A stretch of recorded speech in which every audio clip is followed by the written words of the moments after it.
kulanti wacan oo wanaagsan khiyaartaha wada naga daawanaysaa meel walba caalamka aad ka joogtaan iyo goor walba aad joogtaan kusoo dhawaada barnaamijkeenii axkaamta islaamka oo aalaab halkan idinkaga soo timin jira sheekh sagal barnaamijkana maanta ayaan waxaan kusoo qaadan doonaa qodob kale oo axkaamta ku saabsan iyadoo marti igu yahay cali maxamed sheekh xuseen cali loobage oo isagoo aan ka wareysan doono bisha mawliidka iyo sida loogu dabaaldego iyo guud ahaanba ummadda islaamka sida ay ugu dabaaldegaan bisha mawliidka ayaa waxa ay tahay bil aad iyo aad ummadda soomaalida ugu weyn ayagoo markaasi xus u sameeya rasuulkeenii calayhi salaatu wasalaam nabadgelyo naxariis korkiisa ahaatee haddaba dhowr su-aalood ku saabsan mawliidka ayaanu ka wareysan doonaa cali loobage oo isagoo marti inooga studiya magaalada London. cali marka hore kusoo dhawo TV qaranka Soomaaliyeed ugu horeyntii bal waxaad warbixin inooga siisaa inaga iyo shacabkaba waxa uu mawliidku u yahay.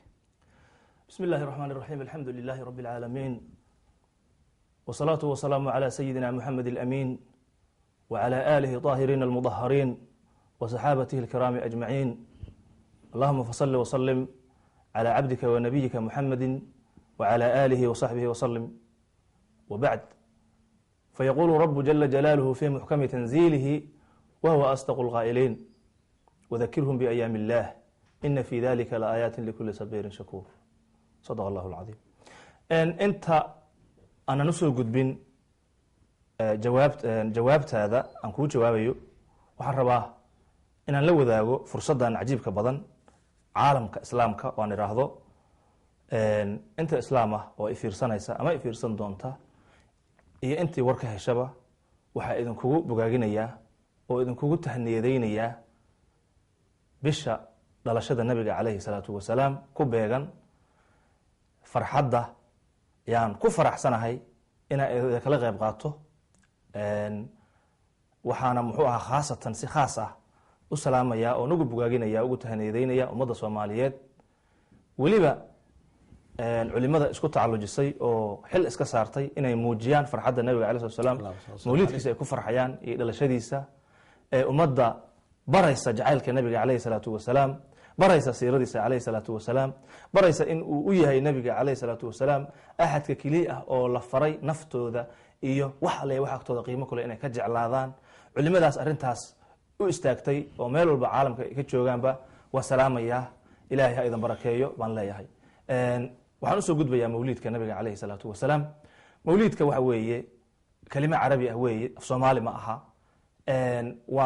waa daraf zamaan ama daraf makaan baa la yidhahdaa waa mafcil kelimada asalkeedu mawlid mafcil weeye waxay ka turjumaysaa dhalashada nabiga calayhi salaatu wasalaam marka wuxuu noqon karaa maalintuu dhashay wuxuu noqon karaa waktiga uu dhashay bisha uu dhashay markii zaman la yidhaahdo ama wuxuu noqon karaa meesha uu ku dhashay oo ah mako nabiga calayhi salatu wasalaam ku dhashay markii loo bandhigo annaga mawlid waxaan u naqaano isu imaashaha aan isu imaanayno aan ku muujinayno farxadda aan ku faraxsannahay ilaahay subxaanahu wa tacaala in uu ugu bishaareeyey ee uu ugu deeqay caalamka manna cadiim ah oo ilahay qur-aanku ku sheegayo laqad mana allahu cala almu'miniin id bacatha fiihim rasuula min anfusihim yatluu calayhim aayaatihi wayuzakiihim wayucallimuhum alkitaaba walxikma wain kaanuu min qablu lafii dalaalin mubiin nabigaas khayrka badan oo na dahirayo oo xumaantii lagu jiray muxuu ahaaye baadidii lagu jiray isnaciibkii iyo isdilkii iyo lagu jiray iyo qof walba oo bani aadan ah waxa uu ku jira inta ka saara raxmad nuur iyo iimaan u saarayo farxadda muxuu ahaaye lagu farxayo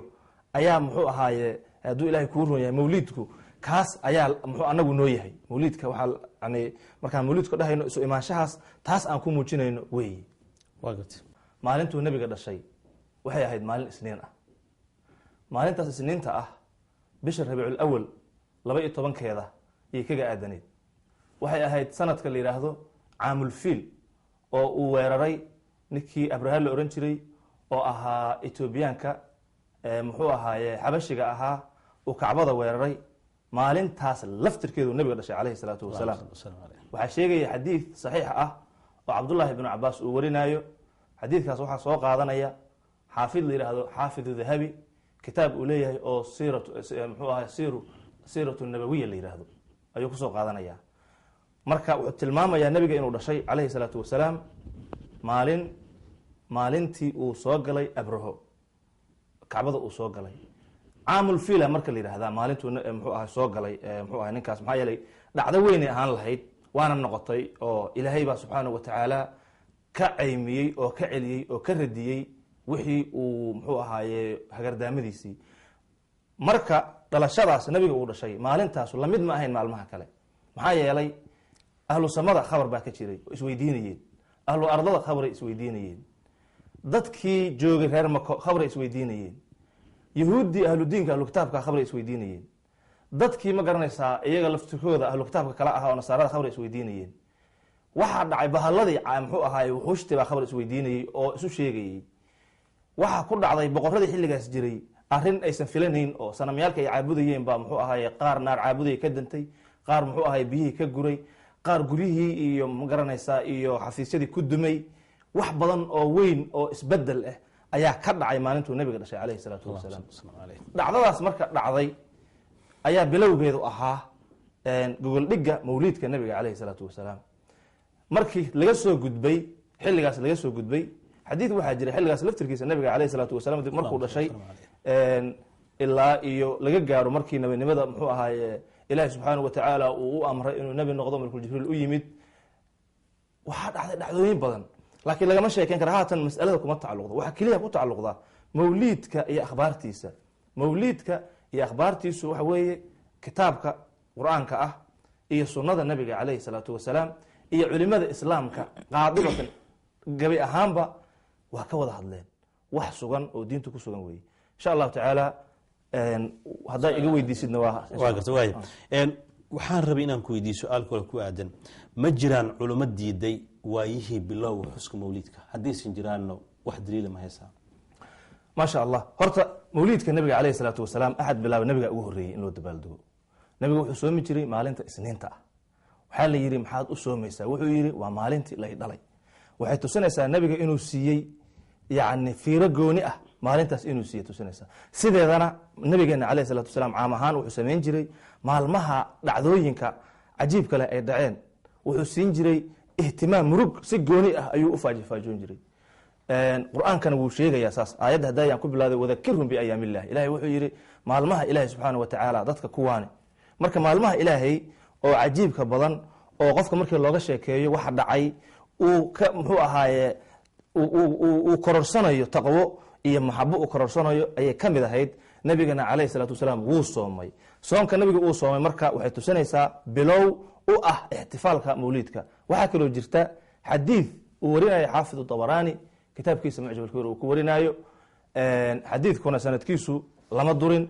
caaisha ayaa waxay leedahay tadaakara rasuulu llahi sala allahu alayh wasalam wa abu bakrin miilaadahuma. sayid abubakr iyo nabiga calayhi salaatu wasalaam yaa waxay ka sheekaysteen dhalashadoodii. marba haddii dhalashada inta laba qof isu timid oo ay ka sheekaysteen dhalashadooda, waa garanaysaa waa tadaakara, waa xus wey. waxaa la xusay dhalashada nabiga calayhi salaatu wasalaam ee tii sayid abubakr, oo xadiidku waa dheer yahay laga soo saaray nabiga alayh salam markuu dhashay, sanadka uu jiro iyo waxyaabahaas laga sheekeeyey. taas waxa weeye asal ahaan nabiga inuu sameeyey calayhi salaatu wasalaam, soonna uu soomay kana sheekeeyey calayhi salaatu wasalaam. midda kale oo ah islaamka bilowga, maadaama saas loo bilaabay, asxaabta nabiga calayhi salaatu wasalaam howl kale ku jireen cajiib badan. xataa haddii la bilaabi lahaa xilligaas la bilaabi lahaa oo la dhihi lahaa hala bilaabo, waxaa laga yaabaa in ummaddu ay ku cuslaan lahayd. maxaa yeelay arrin adag oo weyn wey. caaisha xadiid ay warinayso oo bukhaariga ku qoran waxay leedahay ana rasuula sala allahu alayh wasalam, nabiga calayhi salaatu wasalaam yatruku lcamala, wuxuu ka tegi jiray camal, wa ficluhu axabu ilayhi, inuu sameeyana waa aad inuu ka tagay inuu sameeyo wuxuu jecel yahay inuu sameeyo, laakiin waa ka tegi jiray. muxuu uga tegi jiray? khashyata an yastana annaasu bih, wuxuu ka baqayaa dadka inay isugu yimaadaan ay sunno ka dhigtaan fa yufradu calayhim, oo markaas lagu farad yeelo. wa kaana rasuulu lahi sal allahu alيh wasalam yuxibu ma khafafa calayhim, wuxuu jeclaa ummadda wax u fudud. marka saa darteed wixii u fududaa ayuu u dooray. haddii laakiin nabiga uu ka tegay calayhi salaatu wasalaam waxba waajib looga yeeli maayo. marka iyaga waa u furan tahay. inay u furan tahana waxaa tilmaamaya xadiid kale oo nabigu leeyahay calayhi salaatu wasalaam. xadiidkaas daarqudni iyo bazaar iyo muxuu ah xufaadana waa warinayaan. wuxuu leeyahay ma axala allahu fi kitaabi fahuwa xalaal, wixii ilaahay kitaabkiisa uu ku baneeyey waa banaan tahay. wamaa xarama allahu tacaala fahuwa xaraam, waxa ilaahay uu xarimayna waa xaraam. wamaa sakata canhu, waxa ilaahay uu ka aamusay subxaanahu wa tacaala fahuwa cafwun, waa cafwi. faqbaluu caafiyat allah, ilahay wuxuu idin cafiyey aqbala, macnaheeda qaata wey moogta. marka waxa weeye saasay ugu sugan tahay kutubta islaamka. hadduu nebiga uusa samaynin alayh salatu wasalaam sida weyn loo sameeyey, sababkuusa u samaynin, waa sababkan sheegaya. bilowgii laakiin inta yareed waa sameeyey. markii lasoo dhaafay xilligaas culimmada islaamka kulligood waa sameeyeen laga soo bilaabo yani quruuntii 600 sano markii 500 iyo xogo markii la soo gaaray islaamka waa isku wada waafaqeen kulligood culimada islaamka kulligood waa isku waafaqeen wax khilaaf kama jirin waa gatay dib markaan u eegno dalkeena Soomaaliya waayihii dambe waxaa jiray isqabqabsi ku aadan xusida mawlidka taasoo culimo fara badan markaasi ay isaga hor yimaadeen oo mararka qaar xataa sababtay in gacan ka hadal ay gaarto sidaan ka warheynay xilligii hore wax murana kama jirin sidaan filayo dowladihii hore ee dalka ka jiray waayihii dambe burburku u dhacay waxaa jirtay in markaasi ismaan dhaaf fara badan kaasoo sababay xataa gacan ka hadal oo dad naftoodii ay ku waayeen maxaa sababay maxaa keenaas oran kartaa in Soomaaliya isku qabsato arrintan iyada bismillah masalada horta masala waxa weeye aan ku ekayn mawlidka masala aan ku ekayn weeye yani cibaadada nuucay tahay ahaatee meel walbay gashay hadda bilowgii arrintaas waxay ahayd khilaafka ummadan markii uu soo galahayay hadda waxay maraysaa salaada saa u tukado haddana u tukan waa ku qalaya marka arrintaas waxaan u arkaa ayna tahay xaqiiqadeeda laba shay inay ka timid waxay ka timid waxyaabahan hadda la akhriyey oo dadka loo akhriyey oo ummadda lagu waalay oo dadku ay isku dilayaan oo aysan taariikhdooda ogeyn oo islaamka taariikhdiisa aysan ogeyn oo culimada islaamka waxa ay ka yiraahdeen aysan war ka haynin ayaa kutubo yaryar oo intaasoo dhan laga xadfay oo keliya fikir ay dad leeyihiin ku qoran yahay loo keenay waa akhriyeen waana aamineen marka dadkii hore oo wixii iska aaminsanaa khayrka ah kutubta islaamkana yaqaanay dad waxaa u yimid aanan naxariisanayn aanan ixtiraamayn aanan waxaysanayn oo qof walba gaal u haysta halkaasay ka bilaabeen waxa dhibka halkaasu ka yimid maahane wax culimo islaam laga keenay ama diin islaam yani diinta islaamka ay diidayso ma aha maxaa yeelay mawliidka wuxuu ka kooban yahay nebigu lagu sallaya calayhi salaatu wasalaam nebigoo la ammaanay calayhi salaatu wasalaam nebiga siiradiisoo la akhriyay calayhi salaatu wasalaam dadka intay isu yimaadaan ay muujiyaan nebiga jacaylkiisa calayhi salaatu wasalaam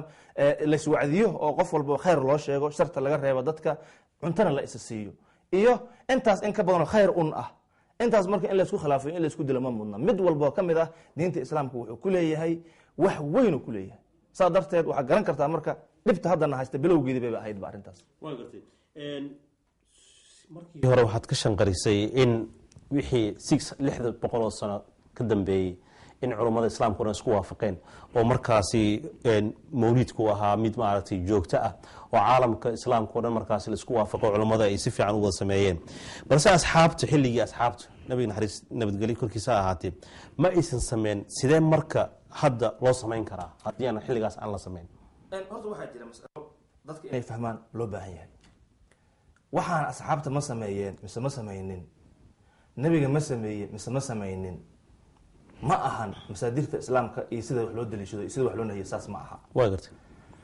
waxa weeye islaamku 4 masdar ayuu daliishadaa waa kitaabka qur-aanka ah aayad maa kusoo aroortoo diidaysa haa waa laga istaagaya haddaysan diidaynin qur-aanka ma diidin xadiiska u imow shaygan ma waxaa xarimaya xadiid maya ama xadiid xarimaya maya ka soo tag islaamka maxay ka yidhaahdeen culimada islaamka waxa weeye sidoodaba waxay isku waafaqaan culimada islaamka wuxuu la mid yahay shay waajib ah aayadda sida ugu camal filayso kalena ugu camal fasha laga rabaa shay waajiba weeye marka islaamka ijmaacoodi ma diideen maya ka soo tag kana faraad waxa weeye aayad iyo xadiid oo shay kale ku soo arooray ma looga qiyaasan karaa maya intaas haddii la waayo shaygan ma xarimi kartid adiga xaraam kama dhigan kartid waxa kaloo meesha ku taalla nabigeena wuxuu yidhi calayhi salaatu wasalaam qur-aankana uu sheegaya qur-aanka wuxuu leeyahay wamaa aataakum arasuulu fakhuduuhu wamaa nahaakum canhu fantahu wuxuu nabigu idin faray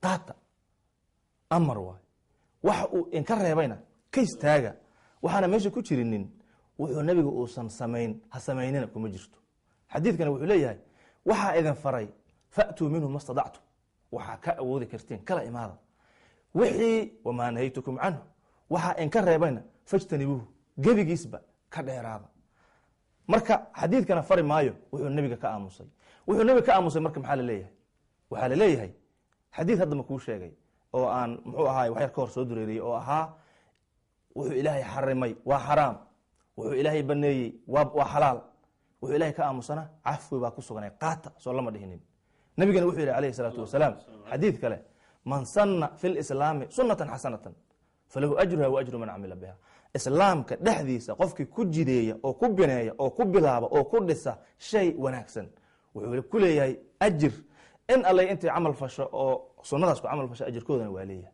xadiidkaas wuxuu sheegaya inaad shay bilaaban kartid, shay inaad bilaaban kartid. marka shayga la bilaabayo waa la fiirinaya. sharciga islaamka ma ku fiican yahay? ha, waa qaadanaysaa. sharciga islaamka ma ku xun yahay? ha, ma qaadan kartid. mar hore islaamku wuxuu nahiyey waxa xun, wuxuuna baneeyey waxa fiican. xadiidkana ka mid a inaad shay bilaaban kartid, kuna camal fali kartid. waxaa kaloo kuu sheegaya waxaa jirta asxaabta ma samaynin waa laga tegaya, nebiga ma samaynin waa laga tegaya. ma aha sax. waxaa sax ah sharciga ma kuleeyahay meel waa la qaadanaya, ma kulaha miya waa laga tegaya. arrin cajiib badanaa ku sheegaya. hadday waxaa soo dhawaajisay buuqan iyo khilaafkan maxaa keenay? nabiga alayhi salaatu wasalaam waxa uu faray waa la qaadanaya, waxa uu ka nahiyey waa laga istaagaya, wixii kalena waa la fiirinaya. marka waxaa jira sheeyaal dadka hadda mawlidka diida oo khilaafaya waxyaaba badan oo ceebay u yeelayaan, haba yaraatee mana ku jirto ceeb. laakiin waxa ibtilaa dadka soomaalida waxba ma fiirinayaan. ramadaanka 10 maalin ugu dambayso waxaa la tukadaa wax tahajud la yidhahdo, oo dadku ay u kala cararaan oo ay qur-aanka ku akhriyaan oo magaciisi. tahajudka nabi maxamed ma tukan alayhi salaam, kuma tukanin jamac. asxaabtii kuma tukan, taabiciintii kuma tukan, taabici kuma tukan. laakiin laysma weydiiyo, waa la cararaa, dararag waa la tagaa, waa la soo tukadaa. qolada diidaysa mawliidka waa sameeyaan. asxaabta ma samayn, nabi maxamed ma samayn. haddii sida ayagu ay wax u daliilinayaan loo fiirin lahaa, waxaa la dhihi lahaa haddii khayr badan uu ku jiro nabi maxamed asxaabta samayn lahaa. laakiin saas loo fiirin maayo.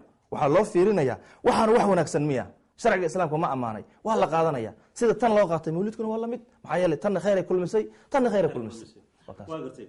marka aan eegno qaabka loo sameeyo mawliidka, runtii soomaalidu kuley inta aniga aan ka arkay qaab rag intay wareeg sameeyaan oo dikri iyo maaragtay xus iyo naba ammaan iyo maaragtay wakti badan la geliyo, weliba dhalinyaro fara badan oo energy fan iyo dhanka kale dumarna way jiraan iyaguna sidoo kale maaragtay jidbeedsan oo markaasi hamuun u qaba inay ammaantii rasuulka iyo wixii. sidee bay tahay marka, qaab noocee ayay tahay in loo sameeyo xuska oo markaasi mawlidka loo sameeyo? in lasdhex galo markaas raggii dumarkii ay iswada dhex galaanba, ma in raggii gooni u sameeyaan? dikriga sidee loo sameynayaa? qaab noocee ayay xafladdu u dhacaysa? ixtifaalku siduu u dhacayaa? maasha allah. horta dadka mawlidka dhigaya dad sharciga islaamka yaqaano wey, juhala ma aha. islaamkana ma ogolo in la isku dhex qaso rag iyo dumar. diinna ma aha rag iyo dumar isku dhex yimid waa fasaad. intaan uu jiro mawlid waa ku dhex jiray, culimada waa la joogi jiray, waa arki jiray.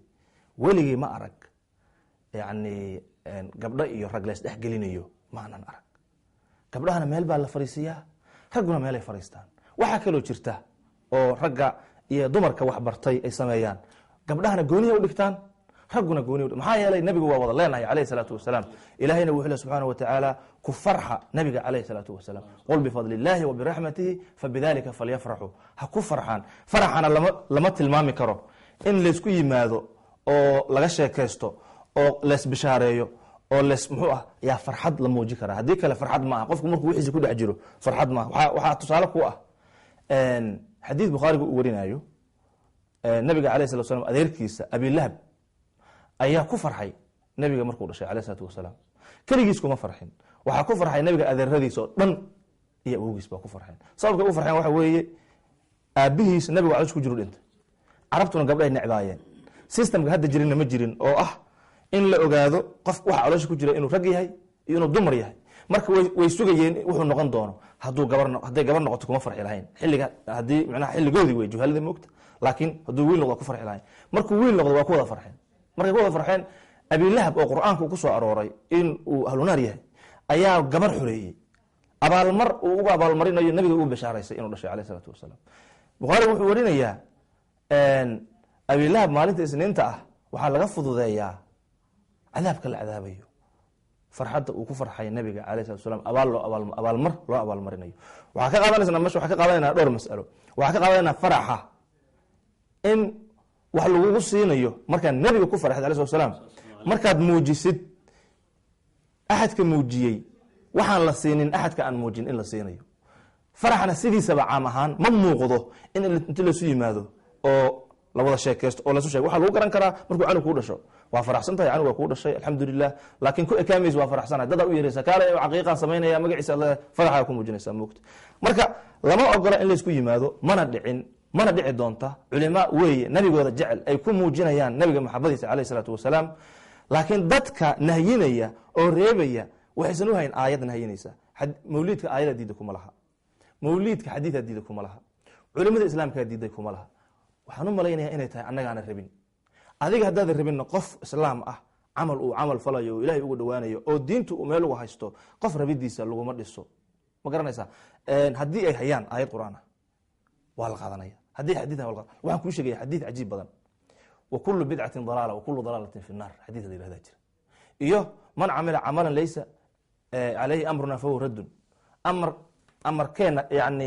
ninkii camal fala wax aan diinteenu qabin waa lagu celinaya axaadiidtaas iyo xadiidka hadda aan sheegaya kullu bidca dalaala waxaa loo soo dacaya loo soo bushimatuura mawliidka xadiidka wuxuu ka hadlayaa amar aanan diinteena ku dhisnaynin nabiga in lagu saliyo diintu ku dhisan yahay in la amaano asxaabta amaani jirtay calayhi salaatu wasalaam wa axsanu minka lam tara qadu cayni lam tara qadu cayni wa ajmala minka lam talid nisaa qof kaa wanaag badan il ma arag wax muxuu ahaa kaa qurux badan habar dhali mayso saasay dhihi jireen asxaabta ammaan weeye qur-aankana ilahay wuu ammaanay ammaantaas oo nabiga la ammaanayo sali nabiga lagu salinayo siiradiisoo laga sheekaynayo cuntoo lasasiinayo baabu icaami dacaami min aliman bukhaari kitabka waxaa ku qoran icaamu dacaami min aliimaani in dadka cunto la siiyo iimaanka ka mid tahay isu imaanshaha laysu imanayo jumcada waa arta waa laisku yimaadaa waxaa loo sameeyey jumcada isu imaanshahaasaa la rabaa laysu imanayo dadka waa la kala faa'idaysanayaa waa lays ogaanayaa qofkii taagdaran la ogaanaya qofkii jirana la ogaanaya isu imaanshaha keligiis wax gooniya waay oo islaamka uu ammaanay intaasi ka kooban tahay intaas marka mid walbo ka mid ah diinta islamka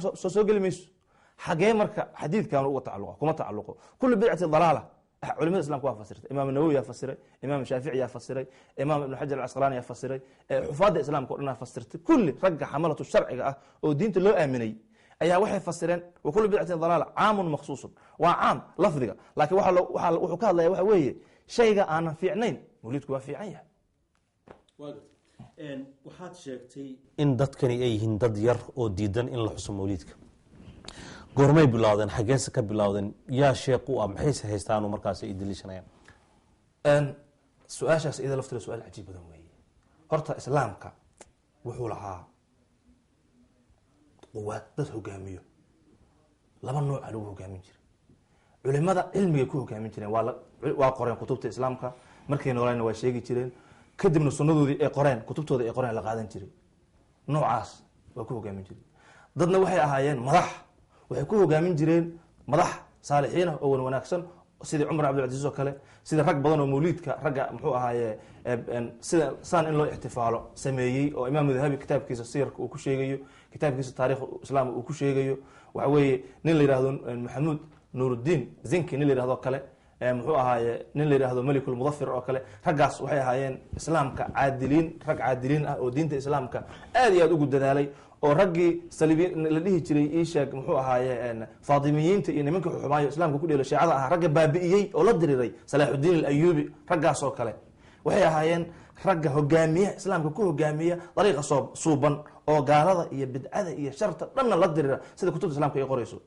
raggaas waxaa lagu raaci jiray yani dhinaca nidaamka oo dawliga ah iyo siyaasadda lagu raaci jiray raggaana waxaa lagu raaci jiray diinta iyo fahmiga islaamka lagu raaci jiray sida saas u ahayd fikr cusubaa yimid markii islaamka la qabsaday oo uu qabsaday gumaysigii westernka markuu islaamka qabsaday fikirkan dhibaatada badan wuxuu dilaaca markaas sidiisaba markaas lagama horeeyey waa 200 hadduu ugu bato 270 sano fikir jiray wey xilligaasna waa xilligii gumaysiga uu bilowday raggii gumaysiga waday oo muxuu ahaay shuyuukhda ka ahaa ragga shuyuukh ka ahaa oo ay wateen ingiriiska iyo raggiisa ay wateen raggaas weeye fikirkoodu waxaan lagumana sii ekeysano waa lasii badiyay alfitnatu naa'ima lacana allah man ayqadha fitnada waa huruda qofkii kiciya ilahay hal lacnadu yiri marka way bilaabeen laakiin waa laga badiyay wax badan oo foolxumo badan oo aan fiicneen qof muslim ah oo la qalayo hadduu kugu fikir noqon waayo inkastoo ay horeysay fiiri waxaa la warinayaa oo taariikhda islaamka ay warinayaan ragga culimada ah ibnu jubayr iyo ragga kamid ibnu batuuda iyo ragga taariikhda qoray oo socon jiray oo islaamka muxuu ahaay meelo badan tegey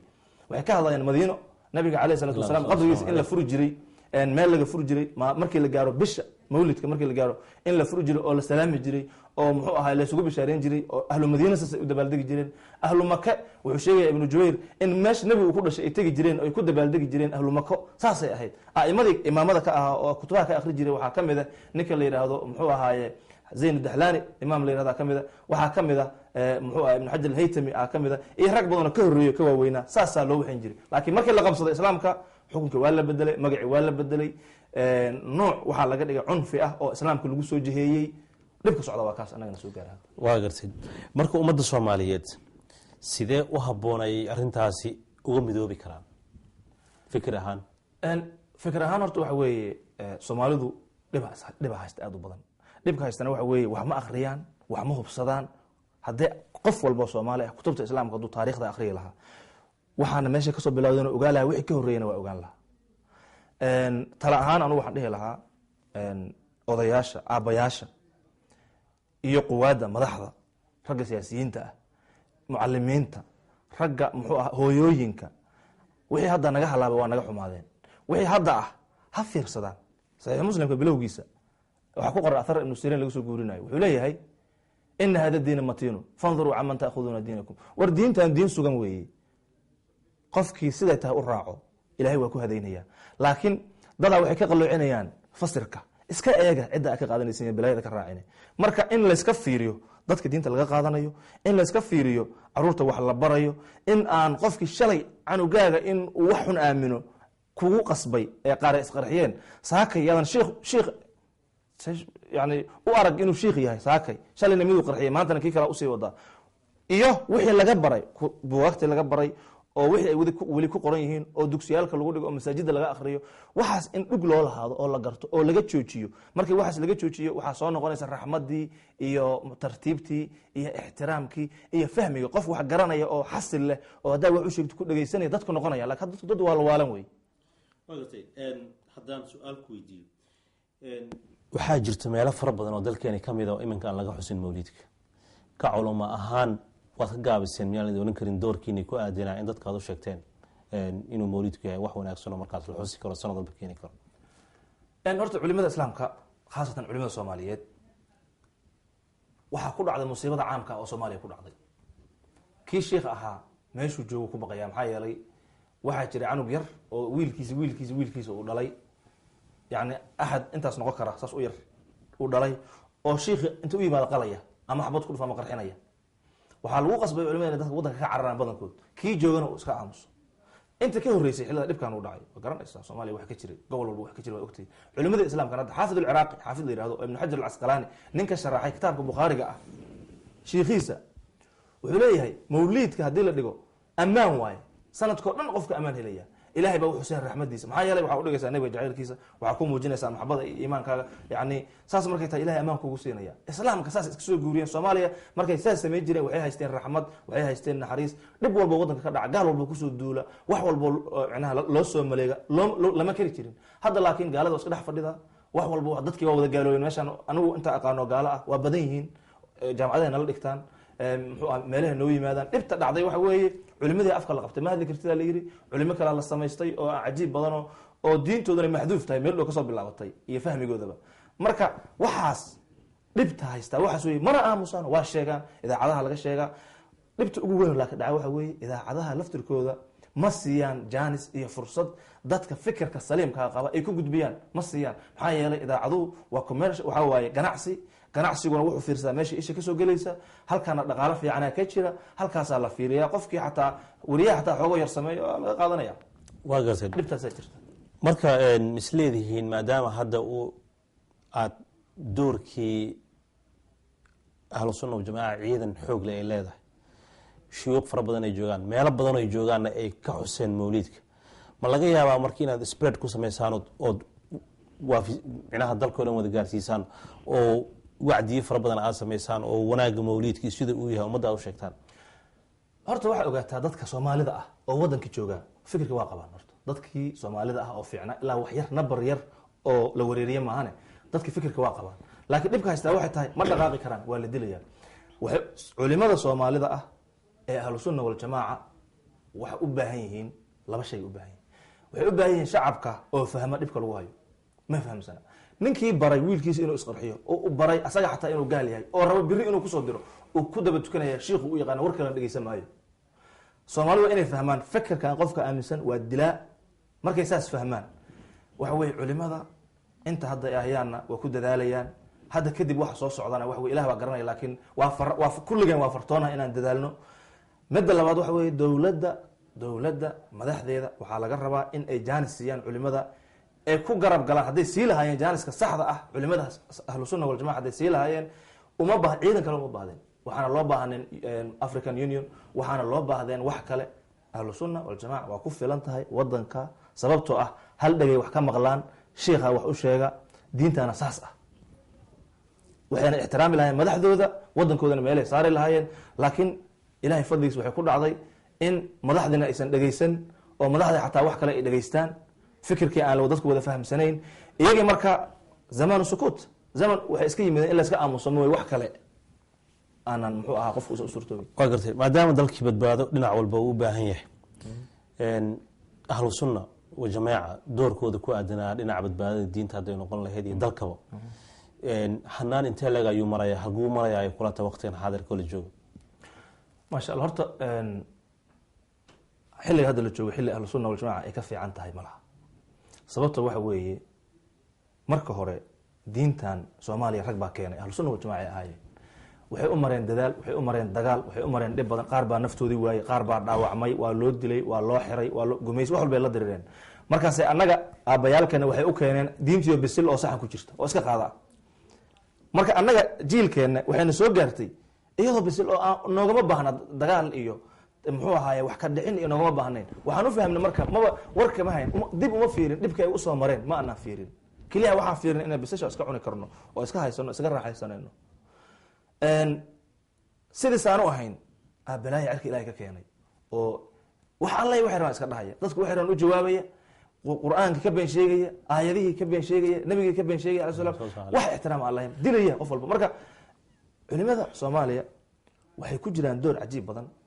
waxay alifayaan hadda, waxay bilaabeen kutubtii beri hore markii la alifay lama daabici jirin, hadda kutubtay alifaan, jaamacaday fureen, islaamka wax badan.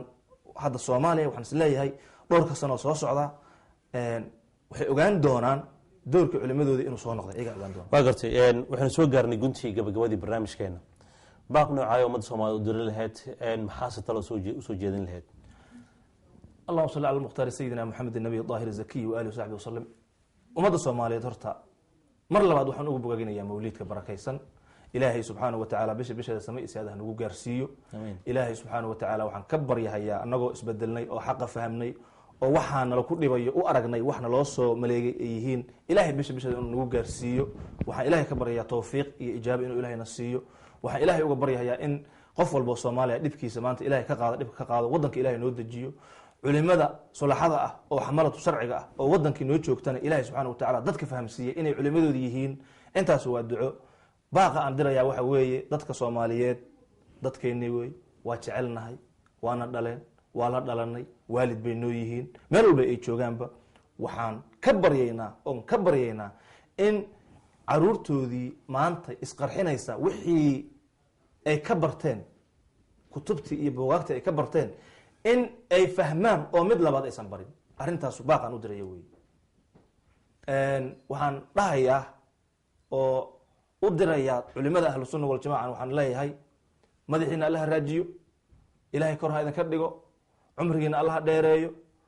waxa aad noo samayseen oo aad noo gasheenna ilaahay subxaanahu watacaala wuxuu ku jazayey axad wax uu khayrka badan ku jazayo. waaya aad aad umahadsan tahay cali maxamed sheekh xuseen cali looboge, sida sharafta nooga aqbashay inaad kasoo qayb gashay barnaamijkan aan kaga hadleynay mawliidka bishan barakeysan mawliidka dhalashadii nabigeena caleyhi salaatu wasalaam. waa daawadayaal waxaynu soo gaarnay guntii gabagabadii barnaamijkeena axkaamta. xagga farsamada waa saaxiibkii cabdisaaq socoto iyo yuusuf, dhanka kale soo saaristii cabdulaahi iimaan, xagga tabintu waa anigoo cabdirasaaq aadin geeda cabdisaaq ismaayo. intaan hawada dib dambe ugu kulmi doona maqalkeena dambe waxaan idinku dhaafaya salaanta islaamka. wasalaamu calaykum waraxmat ullaahi wabarakaatu.